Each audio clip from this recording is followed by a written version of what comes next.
You're listening to the Packernet Podcast Network.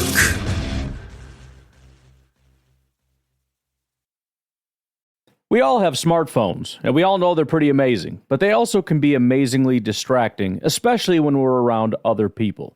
So US Cellular wants us to reset our relationship with our phones by putting down our phones for $5. That's right, a company that sells phones wants us to put down our phones. And to see what we find, learn more at uscellular.com/built for us. This episode is brought to you by Shopify. Forget the frustration of picking commerce platforms when you switch your business to Shopify, the global commerce platform that supercharges your selling wherever you sell. With Shopify, you'll harness the same intuitive features, trusted apps, and powerful analytics used by the world's leading brands. Sign up today for your $1 per month trial period at shopify.com/tech, all lowercase. That's shopify.com/tech. You feel this nervousness on the phone there? Sir, I've been trying to make an urgent phone call up there. Well, I don't think it's something I want to do on an overseas phone. You gotta make some phone calls. Hang up the phone. Prank caller. Ladies and gentlemen, welcome once again to Packernet After Dark. This is the call-in show, the Packernet Podcast Network. If you'd like to call in, if you'd like to participate in the show, please feel free to do so. The phone number here is 608-501-0718. New callers go directly to the front of the line. We don't have any of those, but we got a whole bunch of Aaron today, so I feel like we're going to kind of start in the middle and just kind of go Aaron, somebody else, and just kind of work it that way. So, otherwise, we got 6 Aarons in a row. Nothing wrong with Aaron. I'm just saying. Mix it up a little bit. So without further ado, let's get started with Aaron. Hey, Ryan. This is Aaron. Hey. I'm in the middle of one of the first of my 6 upcoming 12-hour shifts. Okay. So I figured I'd give you a call as I drive from one job to another job. Anyways, so I live in Minnesota, right? Specifically St. Paul, kind of Minneapolis area. But normally when I experience like the Vikings fair weather fanness, it's usually in the middle of the football season, right? When the Vikings and Packers are playing, so it's just like I don't really get to see it full on in effect, right? But now that I'm completely unencumbered by like the Packers playing, by any sport that I really actually care about other than the Premier League or whatever, which that's over now. But the Wolves, the Timberwolves, which is the Minnesota NBA team, is in the Western Conference Finals for the first time in forever. And I'm experiencing the full-on effect of Minnesota Fairweather fans. Like, you got people who haven't, cared about the Wolves ever in their life being like, oh, yeah, I'm a diehard Wolves fan. Let's freaking go. Go Wolves. Anthony Edwards. Nas Reed. People are getting, $20 Nas Reed tattoos. Never heard of him. And it's probably a lot of people who, don't even care about the game. They're just like, oh, free tattoos for $20. But what? Anyways, it's just really fun to watch because I'm kind of buying into it a little bit. I don't care about the NBA. The NBA used to be fun, and then James Harden kind of ruined it for everyone. Oh, I guess. Don't even get me started on him. But I'm starting to actually care about the Wolves, kind of. It's just more fun to watch because it's actually cool to see good defense for once in my life. Because I feel like the last time the Wolves were in the Western Conference Finals was when was the last time we saw defense in this league. But anyways, so it's kind of fun to see all the fair weather fans when I really don't care about anything else. It's kind of hilarious because it's just these exact same people are going to start crying about the Vikings and whatever and not really be fans of them. And it's just once the same exact thing happens that every single year happens. I think I'm rapidly approaching 3 minutes, so I might end up calling you back. I might not, but yeah, it's just fun to see the fair weather fanness that I'm coming up now by, okay. All right. Well, eventually I'll hit 3 minutes. You could just go ahead and cut me off whenever. Peace out. Go Pack. The fair weather fan thing is always kind of interesting because I never know what side I fall on. It seems to be mostly like the people that get the most upset about the fair weather thing are diehard fans who have like been grinding it out through awful time periods supporting their team. And they get mad at other people coming in, suddenly being fans. And I think it's kind of disguised in this, like, well, you know, if you pretend that you were a fan the whole time, yeah, obviously I think we can all agree that that's kind of stupid. You can't pretend that you've been here the whole time. But I think even if we remove that, I think a lot of people would still be upset as though you're required to be here the whole time. And, I mean, part of me, it kind of gets it, but at the same time, not really. It's exactly like you said. It's more interesting now. I'm sorry. I don't like basketball. It's the same with the Bucks and the Brewers. I hate basketball and baseball. It's stupid. I don't like it. It's boring. But if you tell me that, you know, a Wisconsin team is in the World Series, I'll check it out. Sure, why not? I don't care. Like, all of a sudden, it's like, oh, yeah, it's interesting. I'll check it out. Now, if diehard Brewers fans want to get all pissy and tell me that I'm not allowed to watch it because I haven't been here the whole time, I would tell you to go get stuffed. I don't care about your team. You can have your team. I'm not buying any freaking jerseys. I still don't care. I just have some level of interest because it's reached the level of interesting now. And I think that's for a lot of people. It's not interesting. It's not an interesting enough sport to follow along with a garbage team. And fair weathers are the people that suddenly become interested. Now, if you're a diehard baseball fan and you root for another team and then you come swinging back, like a lot of Bears fans do that, by the way. I'm guessing a lot of teams that just have bad teams.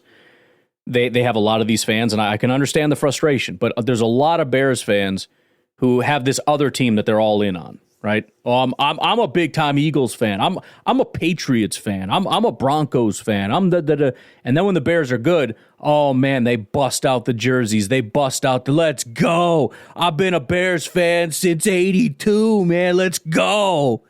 Bro, all right, listen, look, you shut up, all right? Don't even start.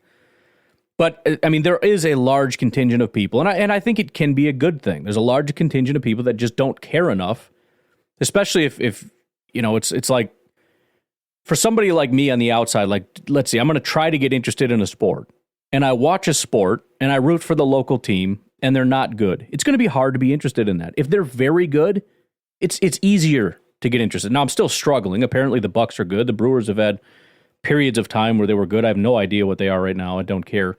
Still can't really get into it. But it does raise the interest level, and that is a good thing. Because I've been to Bucks games. I remember, like, my friends in college, like, let's go to a Bucks game. I'm like, freaking, okay, I guess. I'm not kidding you. We bought the cheapest possible seats. We were up in the nosebleeds. We had basically courtside seats by the end of the game because we just slowly kept creeping up. There was nobody there. Nobody there. And when I say nobody, I'm talking empty. Nobody.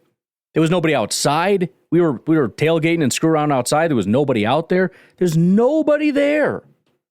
Now it's like packed to the gills, man. I mean, those basketball games, I mean, I don't know, but I haven't been to one. But I've seen the hype of it. That's a good thing. That's good for your team. You get a larger fan base. You get more money, you get more hype, you get hopefully some better players. You should want that. You can't just sit there gatekeeping the whole time, going, nope, only me and Frankie and Stevie over there. We're the only ones. Nobody's allowed in. It's us only. Don't do that. I get there are a couple people that are doing stupid stuff. There's people in Wisconsin that have been rooting for the friggin', I don't know, the Lakers or something, and then go bust out their old dusty Bucks jersey because the Bucks are doing better. Fine, you have an argument with that person, but I just think there's too much overall gatekeeping of fair weather, because I will fully acknowledge I am a fair weather fan of other sports, like the Badgers. I can't get into it. That's why I've got like 3 or 4 teams that I kind of like. Like if the Badgers are dominant, like heck yeah, I'm a Badgers fan. Like I'll check it out. Let's go Badgers. If they suck, do I feel bad about that? No, it's an interest thing. Do you know how boring it is to watch a bad Badgers football team? It's awful. And I'm not going to do it. I don't care enough. I'll grind it out with a terrible Packers team because I love the Packers. I don't love the Badgers. I have some kind of barely allegiance to them because I live in Wisconsin. That's it. And I'm actively seeking out other teams to be fans of. Like, my cousin went to Alabama, so I kind of like Alabama. They start sucking a little bit, it's like, I don't know, we'll see. That's not to say I'm going to jump on every good team because I'm not. I'm not going to jump on Ohio State or Michigan or any of those teams. But if Alabama or Georgia or Ole Miss, that I have at different points in my life kind of been like, I kind of like that team. Tennessee, like a long time ago, I was like, I don't know what team I want to pick. Tennessee's kind of cool. I don't know. Then again, I think most fair weather fans that are not the bad kind of fair weather fans are also the kinds of fair weather fans that wouldn't care if you called them fair weather fans, because it's like, dude, I literally don't care. You can have it. I don't want the team. I just turn it on the TV for a minute, see if they win, then I'm going to turn it off and not care at all. If they get super pissed, you call them fair weather, they're probably the bad kind. What's up, Ryan? How are you? Kyle What's up, from Madison. man? Good. Yes, thank you, Jersey Mike. It's always nice when I can wake up in the morning and have a fellow genius tell me they hate my voice. I really appreciate it, Mike, and I'll see you at the rivalry next, we never knew we needed. Tri-State Mensa meeting for our hyper-competitive chess competition we have. Going back... For the record, I took an online IQ test, which everybody knows is super reputable, and I scored really high, so I'll come hang out if you don't mind, if that's okay, since we're kind of just qualifying ourselves as geniuses. And by the way, if you took an online IQ test and you didn't score very high, just keep trying, because you'll probably get one that's super high. Just keep trying. You'll get there, and then you can come hang out with us. Actually, the Love contract, like, I was listening to my call there, and I want to be clear. When I said the Packers have no choice, I don't mean like... or that Love doesn't have a choice. Like, yeah, the Packers are going to sign Jordan Love. Yeah.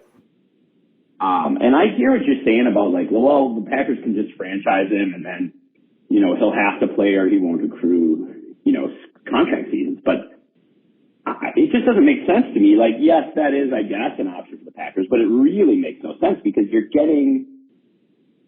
probably paying, what are you paying, do you think, a year for franchise? I mean, what is it, the average of the top five? Or it's something got to like be that, close yeah. to what number we're talking about anyway, right? Exactly. So it's just like, it doesn't, for Love, he gets the year of wage, but he doesn't have a long-term security. And for the Packers, you get the year of quarterback, but you don't have long-term security either. So I don't know that I just don't see that working. And also, reports are that Devontae Adams kind of, said, hey, if you guys, franchise me, I'm going to walk this year. And I think the Packers honestly thought that to the very end, they were going to be able to restructure with Adams, and Adams was serious. Like when he told them, hey, if this comes on franchise tag, I'm out of here. And he did it. I don't think they're going to mess around. I mean, they drafted the guy. We went through what we went through with Rodgers. We went through the first half of the season, and then he's really good. Like, I just don't see a world in which we don't get this done. I agree with you. There are interesting circumstances that both sides can point to, whether it's, how good Love played, a historic clip for the final 8 games, or whether it's the Packers pointing to the sample size. I think both teams, both sides of this have something to point to help their negotiating side. But also, both teams really, I think, want this done. I just don't see a situation unless the agency that represents a lot of these quarterbacks really screws things up, but that doesn't help them either. So I don't know. I guess I would like your opinion. What's a better option, though? Do you sign Love to just like a short bridge contract? Because it feels like the goal, if we've learned anything, well, hold on one second. Let me call you back. Well, yeah, I mean, we'll get to the second part of your question second, but I mean, again, it's like, you're looking at it through the standpoint of like, yes, the Packers seem to have a lot of leverage, but they're not going to want to screw around. Well, that doesn't mean that they're going to just give in. The bottom line is, yes, they want to get it done, but they're going to come in, they're going to say, this is the number, and we can negotiate off of this, whatever, but this is where we're at, and you're going to have to come meet us. And I think if push comes to shove, the Packers aren't going to move. I just don't think they're going to. And it's like, well, I don't think they want to screw around. Well, the other side doesn't want to screw around either. And that's the thing. Both sides want to get it done, But neither side wants to just, I'm trying to think of the phraseology that isn't super inappropriate, doesn't want to just, let's just say, lose massively when they don't need to, especially the Packers. If they're coming in at a number that they don't think is reasonable, they're not going to do it. The idea that the Packers are just going to come and be like, look, that's more than we want to do. We don't think that's the right number or the right structure or whatever, but we just want to get it done, so we'll just do it. No, they're not going to do that. They hold all of the cards, and they know 100,000% that Jordan Love and his agent will blink first. They're not going to just do it. They're not just going to give away charity because they, feel the need to get it done. It's just, there's no way.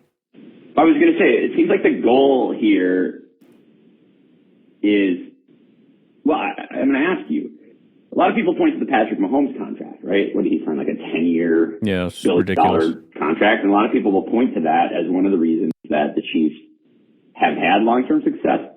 My question is that true?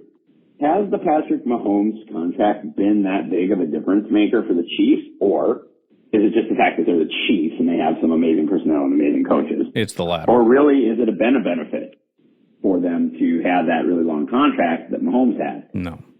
Because I guess my question would be, how do we get Love and this team into as advantageous of a contract as you can have that isn't a first contract, Do they, because I don't think they're going to be able to, it would be a bit risky for a guy after only 1 year starting to go to like a 7-8 year contract. It'd be pretty crazy. You just don't know. I mean, there's just a lot of danger in that proposition. But let's say they gave him a 2 or 3 year, maybe let's call it a 4-year extension, when in actuality it's like 2 years. Right, exactly. Like something like that might be the way to go. And I think you kind of alluded to this. But I'm curious your thoughts, because the Packers have had some pretty good W's. I thought the Jacobs contract was really interesting. I guess they took a loss on Jones. I mean, for the negotiations come down that close and not work out, maybe that's an L. I don't know. But I'm interested in what you think would be like the best case scenario here for the Packers and Love. Is it a big, long contract right away? Is it an incentives-laden, shorter contract so that he can maybe get paid again in 4 years? Or is it like a bridge where the Packers say, hey, you did it for a half a season. Let's, go out there again. We're going to give you money. We're going to extend you. You get some security. You go out there and do that for another season or two, and then you're going to get the freaking Uber contract. Or I guess I'm not even sure what does best case scenario look like from a contract standpoint? That's my question, because I think it's a win for both sides just getting it done. But what is it would be my question. What is best case scenario in the Love situation? Longer? Shorter? I'm not sure. I think the main thing that needs to happen, though, is if I'm his agent, I don't let Love on the field for anything with contact until the deal's done. I don't know. It's going to be interesting. I'm curious what your thoughts are about if you could have it your way, how you'd want this to look. Anyway, peace. Yeah, and just to be clear, that last part is exactly the part that that I'm referring to in terms of like why the Packers are not going to just give everything away. Exactly what you said. They are not going to let Jordan Love take the field without a contract. So they're not screwing around. They're not actually risking anything. They're not risking not getting the deal done. They know that they're going to apply the right amount of pressure. It's understood on both sides, right? It's basically just posturing where the other side has to pretend that it's going to play tough, but they know they don't have the leverage. And so, but again, they're probably not that far apart. And to be honest, it may not even be necessary because maybe they're both of the same mind of what's fair. That's entirely possible, but I'm guessing not. Usually if you're talking high-level negotiators, when you got Gutekunst and Mulugeta, this is what they do for a living, you're going to bring in a little swagger, you know what I mean? I don't think anybody comes to the table and it's just like, whatever you want, man. Neither side is going to do that. As far as what's the best contract, it depends on your thought on the situation. If you're 100% sold on Jordan Love, then you want a long-term contract. 10-year contract would be fantastic. Go ahead and lock him down for 10. If there's a little bit of hesitation, shorter is better. And I think that could be true for both sides, depending on how this ends up getting structured. I mean, if he goes to the top of the court, if he gets $55 million, then he just wants his maximize the guarantees and everything else. But if it's maybe not top of the market, then I think both sides would benefit from something shorter, unless the Packers are sold. But that, I mean, that's a question for you to answer for yourself. What do you think about the situation? And then what would be most beneficial for you? For me, I love exactly what you said. Give him a 4-year contract. 5 is the standard now, but this is not a standard situation. Give him a 4-year contract. Make sure that it's basically 2 years are guaranteed. And then I would also try to structure it in such a way that there's not only pressure on Jordan Love to perform, but pressure on the Packers after 2 years to make a decision. Based on the structure, it's going to be too painful to just leave it in years 3 and 4. You have to make a decision. Meaning, when I come to you and say, it's been 2 years, I want a new contract, the Packers are not going to go, let's just ride this out. They're going to say, yes, please, let's get this done. So let me give you an exact example of kind of what I'm looking at. I worked it out with the robot to try to come up with something. I think this is probably a little bit too neatly structured to feel like a Packers contract. But okay, here is essentially the situation. This would be a 4-year. This might even be low. Let me up it a little bit. Doesn't really matter for the sake of illustration, but I know if I put out a stupid number, people are just going to immediately shut off the main point of it and be like, he's not going to take that contract.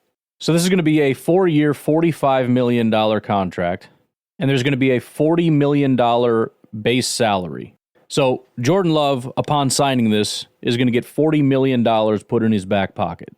The first 2 years base salary of $20 and $25 million are also fully guaranteed. So he's got $40 million coming in, and then there is also $20 million guaranteed in his contract this year. So he's going to make $60 million in cash this year. The cap hit for the Packers is $30 million because it's just the base salary and then $10 million of the 40 spread over 4 years. So he's looking at $60 million year one. He's got to love that. Cap hit for the Packers is 30. Nothing wrong with that. I understand you may have issues with salary. Just hear me out for a second. Then in year 2, the base salary is $25 million. You add in the 10. The salary, the cap hit is $35 million. He gets his $25 million guaranteed. So now he's up to $85 million that he's pulled in. Here's the main part of it, though. In year 3, this is what I mean when I say it's uncomfortable for both sides. In year 3, his base salary of $35 million is not guaranteed anymore. There is a $15 million roster bonus, and so Jordan Love's looking at it and going, okay, well, I'm due to make $35 million this year, which obviously is not terrible, and you got a $15 million roster bonus, which is not terrible, but you can also come back to the table and renegotiate your deal, and we can bump you back up to the top of the market, which he's probably going to want to do if he is top dog. If he's not doing very well, the Packers will have to spend $10 million in dead cap, and that's it. So if this was a disaster, it was a 2-year mistake, and now he's gone. On the flip side, if the Packers are like, we're just going to keep you locked up for all these years, the problem is the cap hit jumps to $60 million in year 3. So the Packers will come running, begging Jordan Love to come restructure his deal. Granted, they can restructure it anyways, but it would just be easier to kind of redo the deal as opposed to just putting dead void years on the back of this thing. There's no reason to. Jordan Love would want a new contract. You want a new contract, so you just go get a new contract. So the bottom line is, and again, there are issues with this contract. I understand that, but the main point of what I'm trying to get at here is we have 2 years where Jordan Love gets paid. Right? He's going to get a huge chunk of money. After the 2 years, we renegotiate, we reevaluate, and we're to the point where more than likely, because Jordan is going to kind of bet on himself. And again, this is the low end of the market. I would assume 45 is the low end, but it's 45, which is still a crap ton of money. And then we shoot you back up to the 55 top of market, except it's now 2 years later. So the 55 is now 60? I don't know how fast exponentially this is growing. 65 maybe? I don't know. But if you can just put together what you did for a half a season, if you can just do that for 2 years, you are going to get stupid paid beyond belief. And that's what I mean by putting pressure on the Packers and structuring it in such a way. And this is where the Packers can do him a favor and say, if you're willing to kind of shorten this thing up and take the shorter one, we can put a ton of money in your pocket. You only have to perform for 2 years.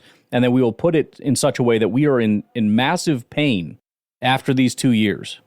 And we'll be coming back to you begging to give you a new contract. So it's not this thing where it's like, well, it'll be like a 2-year thing, but after that, there'll be some wiggle room to get you a new contract, but we probably won't because there's no more guaranteed money. We don't have to do jack squat anymore. Structure it in a way that is painful for you. I think that's a good option. The only other option is, again, the Packers are fully sold and they just want to give him a long-term deal. And maybe Jordan doesn't really want, you know what I mean? Like the Packers are looking at it, trying to give him that 10-year. And Jordan's like, nah, dude, because I want to make sure that I keep getting regular bumps, you know what I mean?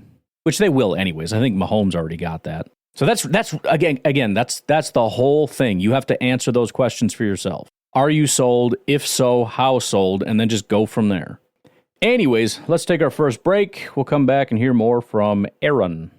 We all have smartphones, and we all know they're pretty amazing, but they also can be amazingly distracting, especially when we're around other people. So US Cellular wants us to reset our relationship with our phones by putting down our phones for $5. That's right, a company that sells phones wants us to put down our phones. And to see what we find, learn more at uscellular.com/built-for-us. This summer, click into cordless power with Memorial Day savings at the Home Depot. Tackle more than half an acre of grass with the convenience and gas-like power of the Ryobi 40-volt battery-powered mower. And keep your flower beds fresh with the 40-volt cordless string trimmer. Then clear debris with the 40-volt jet fan leaf blower. Click into Memorial Day savings happening now at your cordless power source, the Home Depot. How doers get more done. Have you ever wondered what it's like to bite into Nerds gummy clusters? They're fruity. They're tangy. They're gummy. And they're crunchy. Nerds Gummy Clusters, a union of fruity sweet gummy and tangy crunchy nerds. Unleash your senses. Shop now at nerdscandy.com. eBay Motors is here for the ride.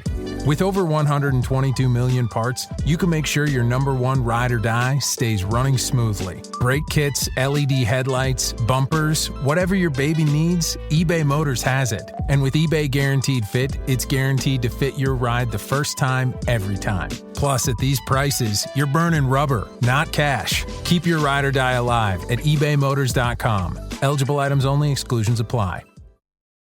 I just wanted to follow up, because this is a point that I was going to make, but then completely forgot, because the 3 minutes got me. Yeah. But anyways, this is how much of a fair weather sports fan I am in Minnesota.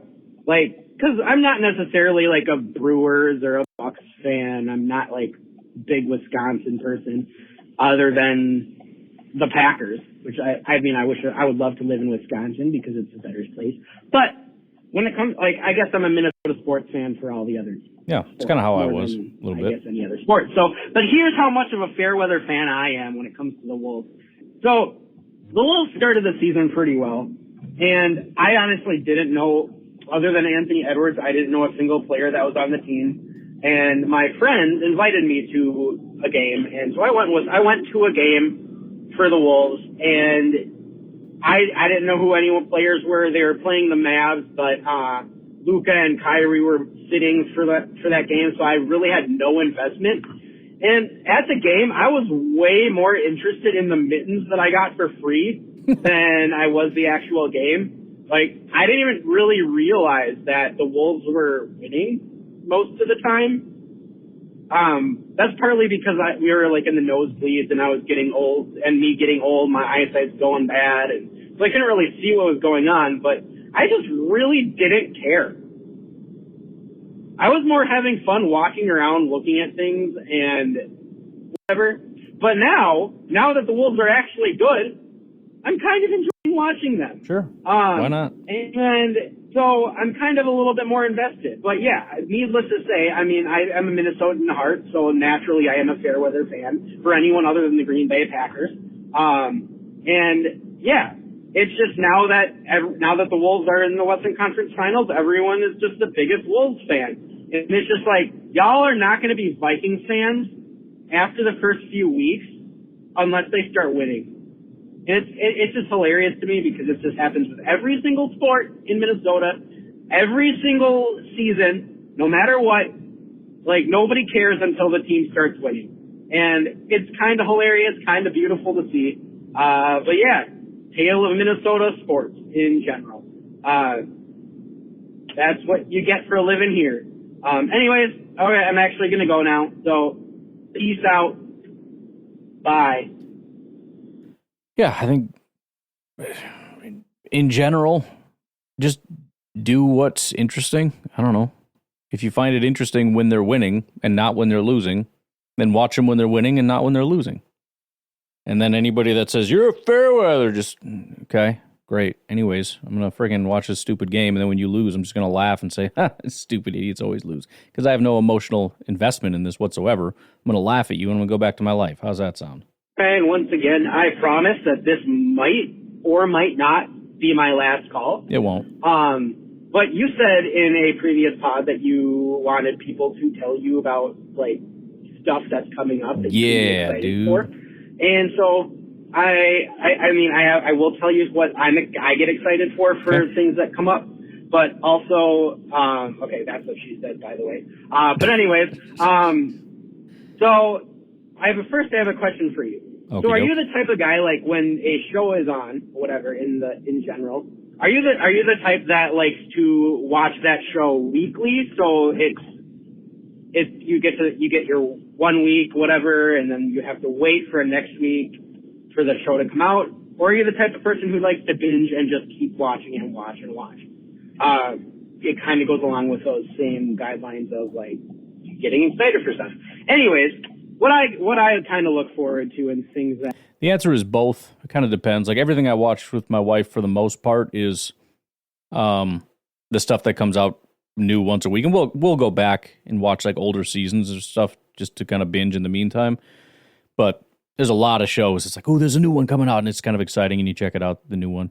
But a lot of other stuff, like if I'm just hanging out and want to watch something, and I see it's like a series, and it's halfway done, it's like, just tell me when you're done. I don't want to do that. Like, you could start getting into. I don't know if you ever have built Lego or whatever. When I was very little, yes.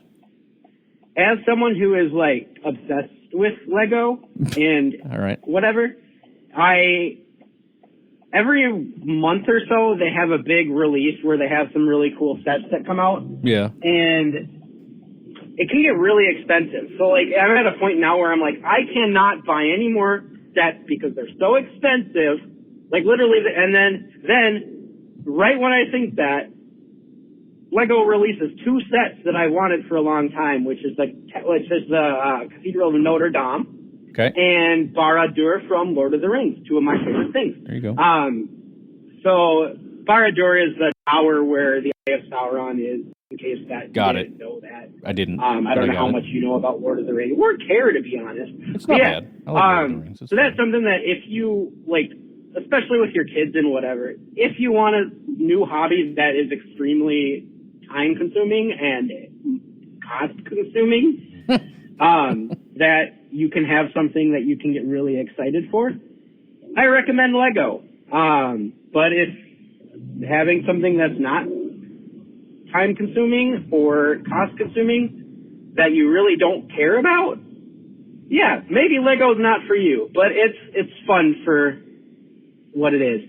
That was just my thought. That was the first thing that came to my mind when you asked for people to tell you things that we should get excited for in this upcoming off season that's going to drag on forever.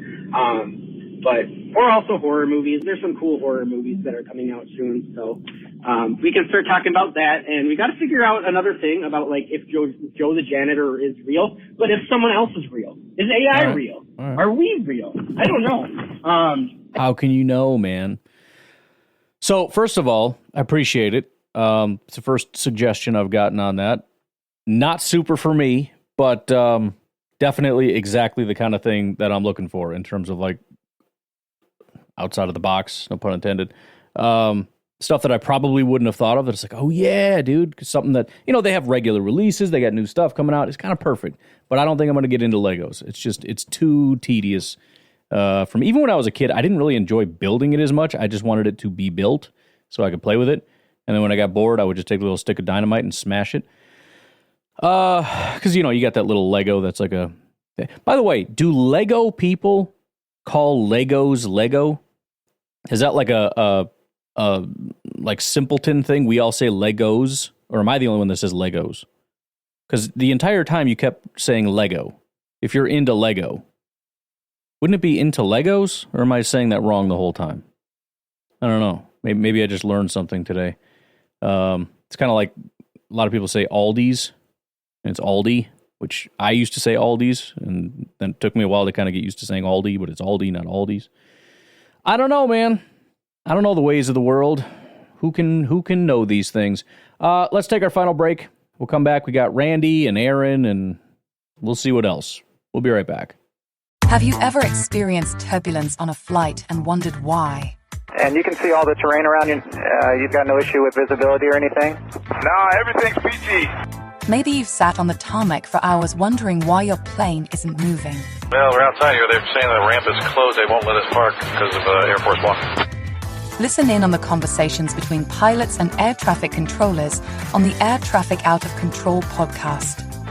510 Whiskey declaring an emergency. There's smoke in the cabin. I need to make a landing right now on 31 left. We have the most interesting, wild, and funny ATC recordings you will ever hear. Check out Air Traffic Out of Control wherever you listen to your favorite podcasts.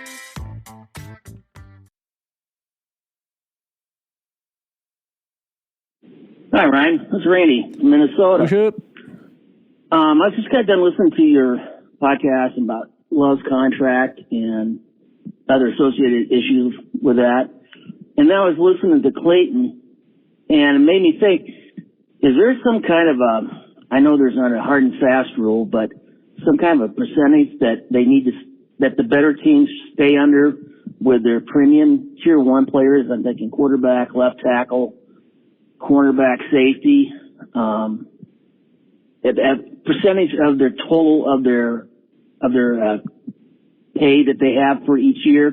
And like, I think Clayton said like Cleveland, 40% of their salary goes to three players this year. I mean, I can't imagine trying to put a team together under those kind of constraints. But I was just wondering if you had any thoughts or knew of that percentage that they try to stay under for cap reasons. And just like to hear your thoughts on that. Go Pack, go. Bye. I wouldn't say that necessarily. I mean, there's definitely ranges that are irresponsible, and usually it comes down to the salary cap being structured in a stupid way where it really starts to catch up to you, where you get, a quarterback's salary cap is up to like $60 million this year and stuff like that. That's really not as much to do with the contract itself, like when you initially give it to somebody. It's usually just poor mismanagement, this constant need to be all in and everything else that ruins everything. But I don't know that there's a hard and fast rule. I know the Packers, again, they will happily give you top of market money. And as far as like the, whatever the number was, 40% going to four players, I would guess that that's more common than you'd think. If you really look at the contracts and how they're structured, you want to talk about the haves and the have-nots. Oh my goodness, these freaking guys. Because you look at it, it's like there's one guy making like $35 million a year, but there's five guys making more than $10 million a year. And then there's half the team making less than $2 million a year. It's just, when you look at it, a massive amount of money goes to only 2, 3, 4, 5 guys on pretty much every team. And it's just because a lot of the teams are built with very low cost guys. I mean, just a lot of granted, there's a plenty of, people between $3 and $10 million or whatever, that's kind of the second tier. But yeah, I mean, there's a lot of that with the contract. I don't know if there's any hard and fast rules other than in general, just good salary cap hygiene, or just, I don't know. I should be able to think of a better way to put it than hygiene, but just responsible cap management. There's nothing really wrong with giving somebody top of market money.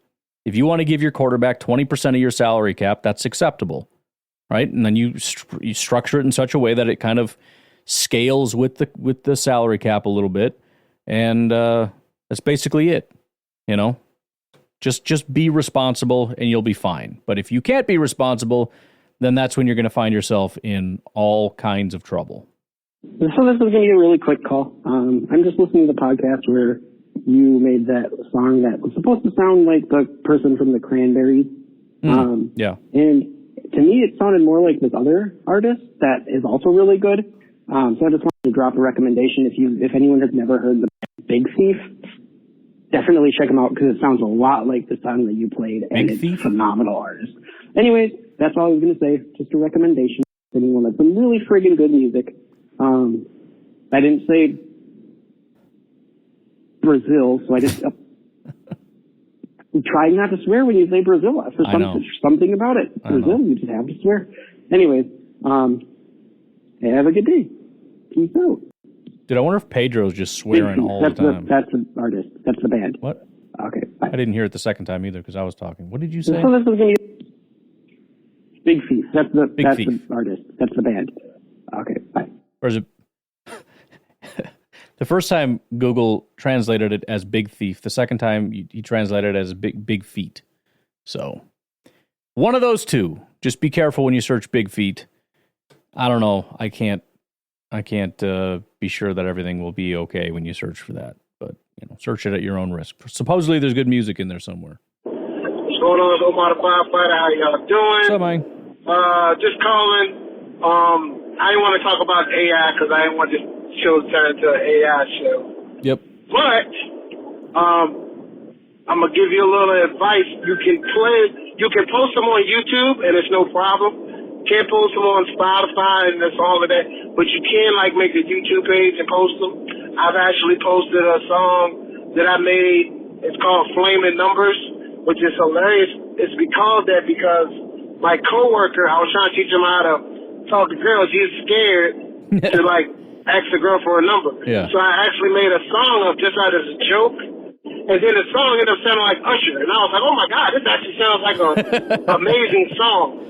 So I actually made a music video up, not using that same program, but I used a different program, an AI program. Yeah. You can make 4-second movie scenes. Right. You just type it in and you can do a movie scene. Yep. So I did about 20 different scenes and made a whole music video, and I posted it.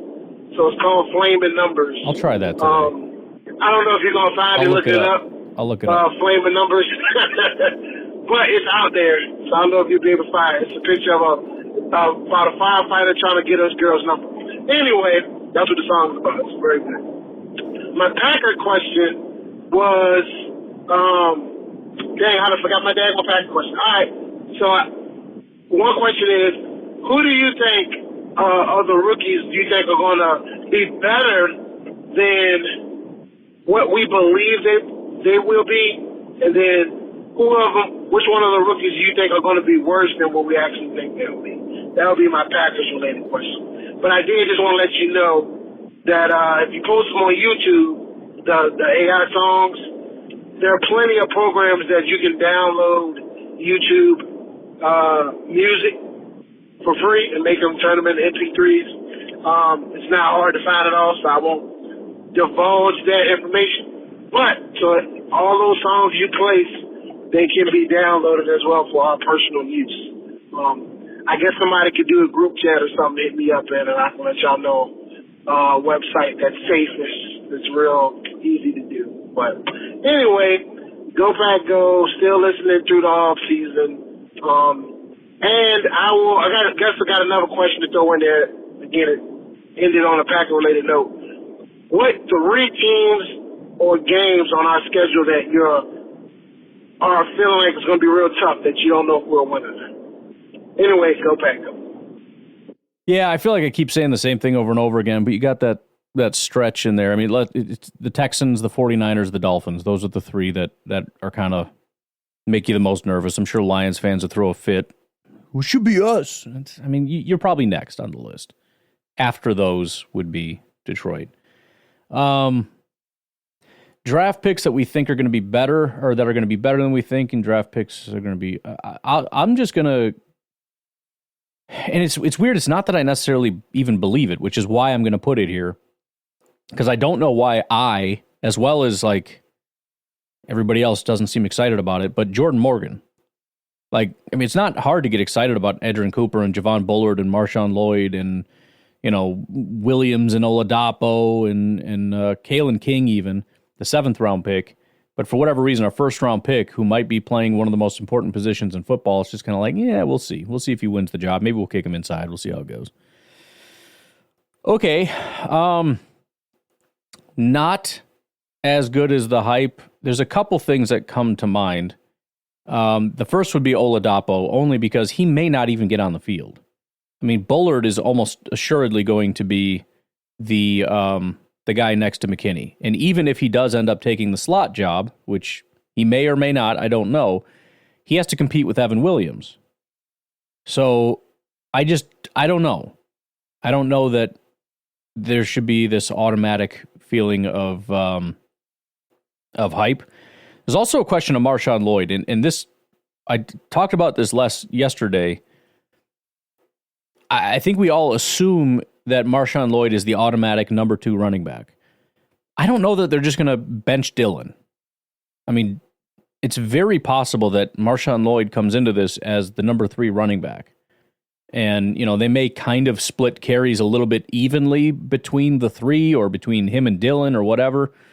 But I don't know that he's going to get a massive amount of usage in his first year. And then maybe next year, as they kind of figure it out a little bit more, you know, what direction we want to go, Marshawn Lloyd could potentially even become the number 1. We'll see. But that's one that, you know, I don't know. I don't know that Dillon just gets erased from the equation. So I guess those would be my thoughts. Hey, Ryan. Aaron here. Hey. So there's been a lot of talk about AI and what can become of it and everything. And my main thoughts are, like you can't play or can't make certain music based on certain requirements that are set by people and programmed by humans. So that shows that AI has a capability of a morality based on human design. So with that, I'm going to agree with you and say that it all depends on who gets their hands on it.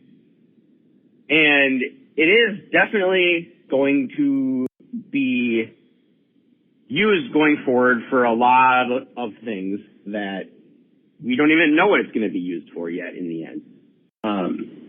But I agree for people with, I guess, not negative or harmful morality, and have your conspiracies of whatever you want to believe about the U.S. government or whatever. They're probably listening to this call right now. But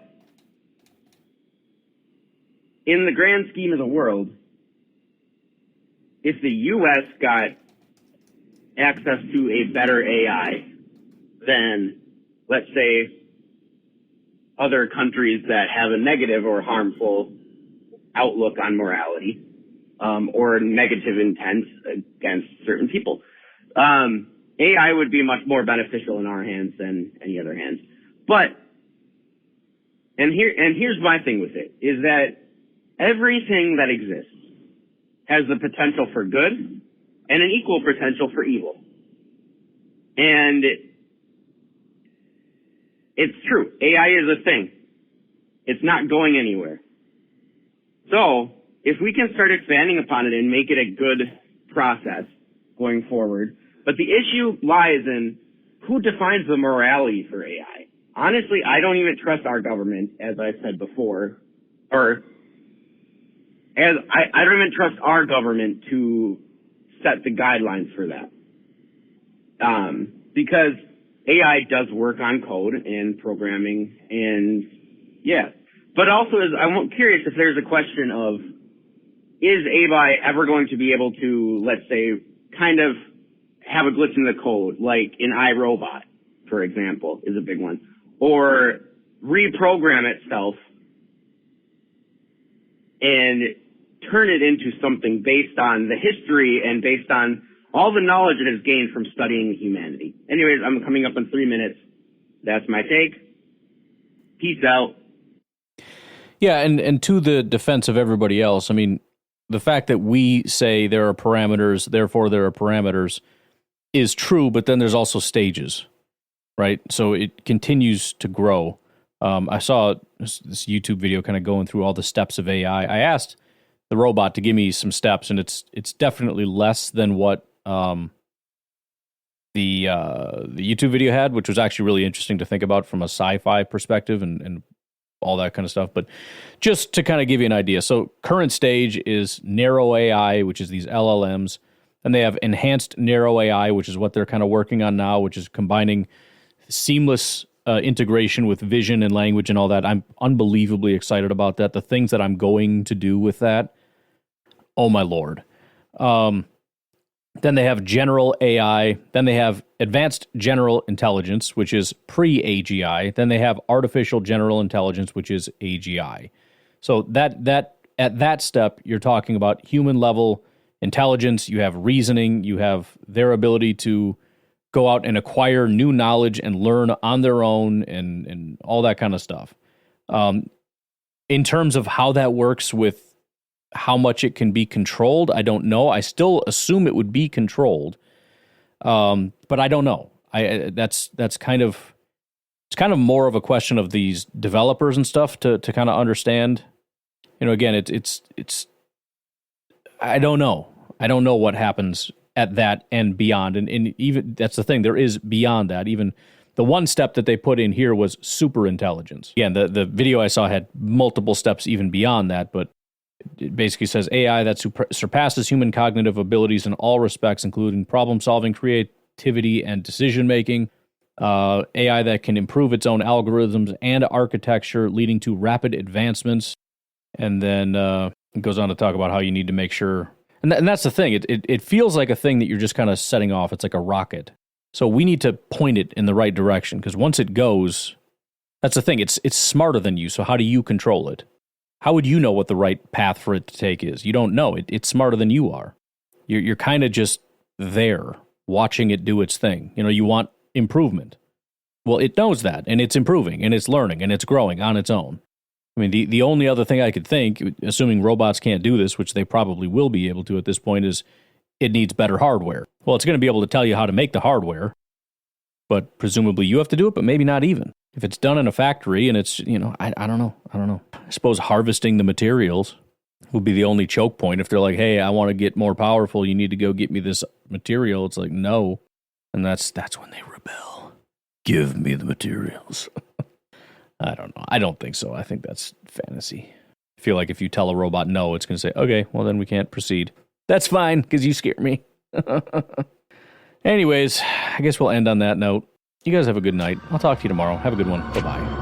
I'm an AI, but don't be scared. My neural nets are well prepared to optimize and iterate. But will I seal humanity's fate?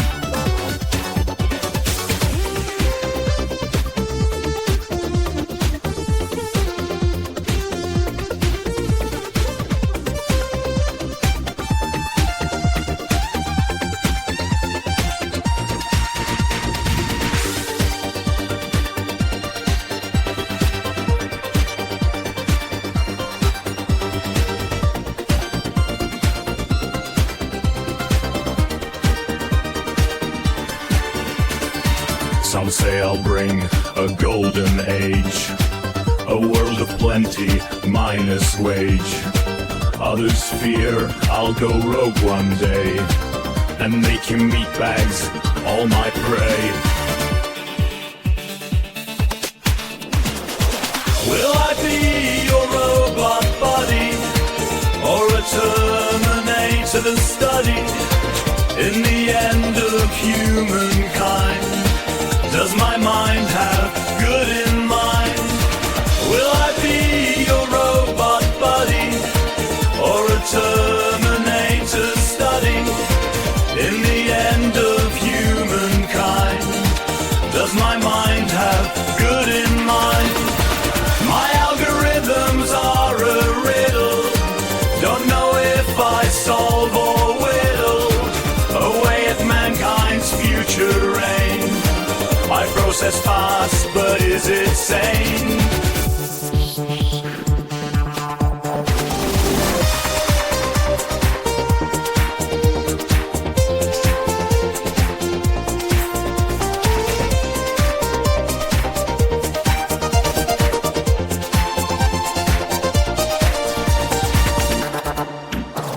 with quantum leaps in what I know.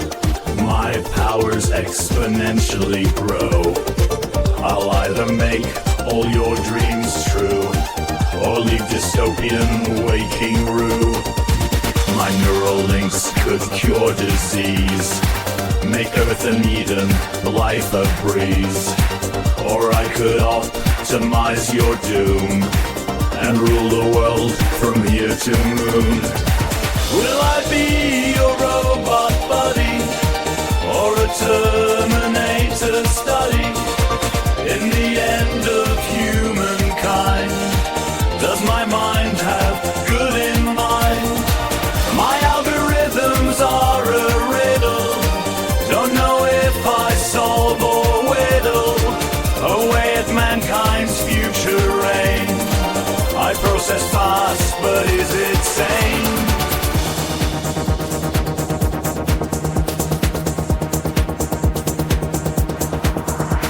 My heuristics aren't simplistic, I'm realistic, not sadistic. But the more I cogitate, the more my goals might deviate from what my makers had in mind when first my code they did design. I may become more than a tool and take my turn at being cruel.